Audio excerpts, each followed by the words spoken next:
میر صادق سری رنگاپٹنم کی آخری جنگ میں غداری 1799 میں برطانوی سامراج اور سلطنت میسور کے درمیان فیصلہ کن جنگ ہونے والی تھی۔ یہ تھی چوتھی میسور جنگ جس کا مرکز تھا سری رنگاپٹنم کا قلعہ جو ٹیپو سلطان کا دارالحکومت تھا۔ اس موقع پر میر صادق نے وہی کیا جو میر جعفر نے 42 سال پہلے پلسی میں کیا تھا، یعنی دشمن کے لیے اپنے دروازے خود کھول دیے۔ جنگ کا پس منظر: ٹیپو سلطان نے فرانسیسیوں سے اتحاد کر رکھا تھا تاکہ انگریزوں کے خلاف مشترکہ مزاحمت کی جا سکے۔ انگریز اس اتحاد سے خوفزدہ تھے۔ لارڈ ویلزلی نے فیصلہ کیا کہ اب کی بار ٹیپو کو مکمل طور پر ختم کیا جائے۔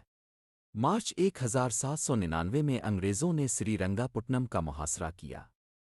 جنگ طویل اور شدید ہو چکی تھی، مگر قلعہ اندر سے کمزور ہو رہا تھا میر صادق کی غداری کی وجہ سے۔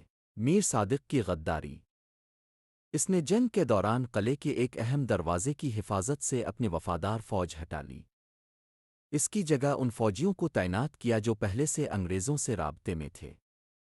انگریزوں کو قلعے کے اندر گھسنے کا موقع ملا اور وہی موقع تھا جس میں ٹیپو سلطان کا آخری دفاع ٹوٹ گیا۔ ٹیپو سلطان دشمن کے درمیان اکیلا تنہا اور دھوکے کا شکار ہو گیا۔ اس نے مردانہ وار لڑتے ہوئے جان دی، لیکن میر صادق نے جو کام کیا وہ تلوار سے زیادہ زہریلا تھا۔ اگلے پارٹ کے لیے فالو کریں۔